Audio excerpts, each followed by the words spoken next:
7 de la mañana con 36 minutos. A esta hora vamos a conversar con Carlos Meléndez, él es analista político, sobre la coyuntura que se presenta en nuestro país. Complicada, por cierto, y con una serie de matices. ¿Qué tal, Carlos? Buen día. Buen día, ¿qué tal? Bueno, bien, gracias por atendernos. Para comentar este hecho que se ha presentado en el entorno de la presidencia del Consejo de Ministros y que alcanza incluso al propio presidente de la República, la visita de César Tito Rojas, un dirigente de una facción del magisterio, del sindicato del magisterio, pero que tiene, como se ha presentado, una serie, por lo menos, relaciones o cercanías con el Movadef. Como todos sabemos, este es considerado el brazo político del Sendero Luminoso. ¿Cuáles son tus primeras apreciaciones respecto a esto? Sí, es una muestra de que el entorno del presidente y del Ejecutivo en general es un entorno radical. No solamente me refiero a los cuadros políticos y a los cuadros que han accedido a la gestión pública, sino también me refiero a las relaciones con la sociedad. El tipo de conexión que tienen estas organizaciones políticas, tipo Perú Libre, tipo los partidos que forman parte de la coalición de gobierno, están vinculadas con organizaciones de la sociedad civil que comulgan en ideologías o en posiciones radicales. Estamos hablando de sindicatos, estamos hablando de gremios, estamos hablando de frentes de defensa, estamos hablando de sectores de la sociedad civil organizados, pero con un discurso radical. Es interesante lo que dices, Carlos, permíteme, porque precisamente ayer el portal Sudaca explicaba esta suerte de pugna dentro del magisterio que podría tener relación con lo que tú estás mencionando, ¿no? Que hay una representación de algunos gremios que de alguna manera son más confrontacionales de lo que normalmente son y que esto está cercano al gobierno que actualmente nos rige. Efectivamente, así es. La relación, por ejemplo, con el magisterio y con las diferentes facciones sindicales con el magisterio, la relación con los gremios agrarios, con las organizaciones campesinas, la organización con los frentes de defensa, es la conexión con la sociedad que tiene este tipo de partido político que ha llegado al poder, porque son la parte de la sociedad civil más organizada en el interior del país. Estamos ante un gobierno que tiene una luna de miel en provincias. No es una luna de miel que tiene a nivel de todo el país, sino porque está justamente conectado con la realidad, con las organizaciones más vivas en el interior del país. Obvio, pero la política en el interior del país es una política contestataria, es una política confrontacional, como tú dices, una política antilimeña, una política anti-establishment. Y en ese entorno, quienes se han politizado más son precisamente sectores radicales, sectores que han estado cerca al Movadef, sectores que han estado cerca al CONARE, y esto no significa necesariamente que endosen tal cual que sean miembros de estas organizaciones, pero sí comparten un sentido común contestatario. Es importante lo que mencionas porque fuera, digamos, de las sorpresas y de las críticas y los cuestionamientos que son válidos, que son legítimos respecto a estas relaciones entre el Movadef y algunos gremios, el propio personaje de Tito Rojas, y en fin, que pueden alcanzar incluso al propio presidente por la relación de gremios o de sindicatos, pues es evidente que hay un trabajo que se tiene que hacer de entender, digamos, qué es lo que está pasando, cuál es el momento social y político en nuestro país, ¿no? Podríamos traspolar lo que sucede dentro del interior del magisterio con facciones que pueden ser más moderadas y otras más confrontacionales o radicales, con lo que ha sucedido incluso en los resultados de las elecciones últimas, las elecciones generales. Lo que tenemos en el Perú es el post-senderismo. Son sectores radicales que históricamente tomaron la lucha armada a través del Sendero Luminoso, hicieron terrorismo a través de esta agrupación, pero que después de la victoria militar sobre Sendero Luminoso no significa que el radicalismo en el interior del país haya desaparecido. El radicalismo se mantiene y tiene otras formas de expresar estas posiciones extremas.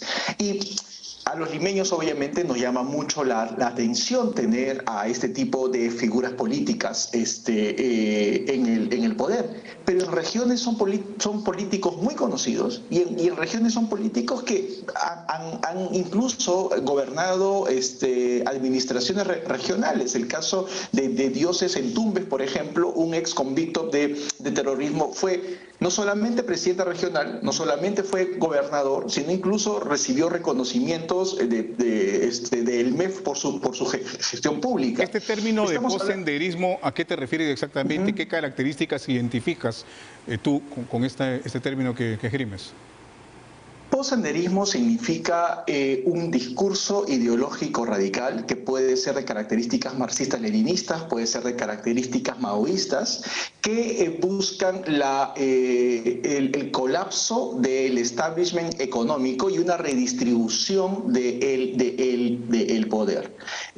No a través necesariamente de la vía armada, eso fue terrorismo obviamente, sino ahora llegar al poder a través de las urnas, pero con la misma idea de lucha de clases, con la misma idea de revertir el orden establecido y con un discurso digamos, de control no solamente del Estado, sino también de control de otras esferas de la sociedad, es decir, con reflejos totalitarios. No solamente quieren llegar al poder, sino que de hecho lo pueden hacer a través de las urnas, sino control de esferas de la sociedad. Ahora, como la educación, la cultura y las artes. En ese sentido, se ha comentado mucho, por ejemplo, esta inscripción que finalmente se le otorgó al FENATE, ¿no? El Frente Nacional de Trabajadores en Educación del Perú, que es, digamos, una agrupación muy cercana, muy ligada al actual presidente de la República, Pedro Castillo, que también agrupa a profesores, ¿no? ¿Esto tiene algunas señales respecto a lo que tú indicas, de tener una presencia política sólida como agrupación que pueda participar en la vida democrática, en las próximas elecciones, una agrupación de respaldo del propio presidente de la República? ¿Tú ves alguna relación? La izquierda siempre se caracterizó por tener un alto número de organizaciones políticas, de partidos políticos, unos más grandes que otros, dentro de un gran frente de izquierda contestatario. Esto es una tradición, la izquierda siempre trabaja en frentes. Izquierda Unida en los 80 fue un frente precisamente, un cúmulo, una coalición de varias organizaciones políticas. Esto es, digamos, una práctica conocida dentro de la izquierda. El hecho de que el presidente Castillo, con un sector del magisterio, traten de promover una organización política, un partido político, no cae mal dentro de esta lógica en la que pueden convivir con otras organizaciones políticas como el Perú Libre, como el Frente Amplio, como Nuevo Perú, a pesar que algunas no tengan inscripción. Pero los matices son diferentes. Sí, los matices son diferentes, pero un dato muy importante: comparten un objetivo en común. Y ese objetivo en común, por lo menos en el mediano, corto y mediano plazo, es la Asamblea Constituyente. Es decir, buscan una idea de refundación de las reglas del juego, no solamente del capítulo económico. Ya lo dijo Vladimir Cerrón en una entrevista, y esto pasó inadvertido por mucha gente. Dijo: hay que cambiar todo lo que tiene que ser cambiado. Frase citó a Fidel Castro en su descripción sobre la revolución, sin que la opinión pública se diera cuenta de eso. Esa es la idea de que tiene este bloque de izquierda. Pueden tener discrepancias, pueden tener matices, pueden incluso no estar de acuerdo en algunos temas, pero tienen el norte común de la refundación del país a través de una nueva Asamblea Constituyente, y le han anotado el adjetivo de plurinacional recientemente. Carlos, solamente para culminar muy rápido, porque el tiempo ya nos ha ganado, esta decisión del Jurado Nacional de Elecciones de cancelar la inscripción a 15 agrupaciones políticas, y esto un poco llama la atención, ¿no? Hasta el Congreso pasado había agrupaciones como por ejemplo el APRA, el propio Partido Morado, el FREPAP, que tuvo una bancada numerosa y ahora está fuera de juego. ¿Cómo se explica esto por parte, no sé, desde el propio sistema de partidos y probablemente también desde la ciudadanía, desde los electores? La propia hiperfragmentación política que hemos tenido en las últimas elecciones llevó a que los partidos políticos buscaran un nicho electoral, buscaron llegar a algo más del 5%, y no hubo alianzas, no hubo coaliciones para poder salvar precisamente la inscripción, como sucedió en elecciones anteriores. Esto ha tenido un alto número de partidos políticos que han perdido la inscripción según las reglas de juego vigentes, y ahora pues tendrán que trabajar para volver a inscribirse. No hay que verlo como esto algo definitivo. El FREPAP perdió la inscripción, esta es la tercera vez que pierde la inscripción, si mal no recuerdo. El APRA en los 90 también perdió la inscripción. Entonces, aquellos partidos políticos que realmente tienen cuadros, tienen vigencia y tienen comités en el territorio, no va a ser mucho problema poder reinscribirse. En todo caso, hay que reformular estrategias y visiones del propio país desde los partidos políticos. Incluso, ahora que mencionas al APRA, que perdió su inscripción, fue gobierno. Y lo que ha pasado hoy con la agrupación, que ahora también ha perdido su inscripción contigo.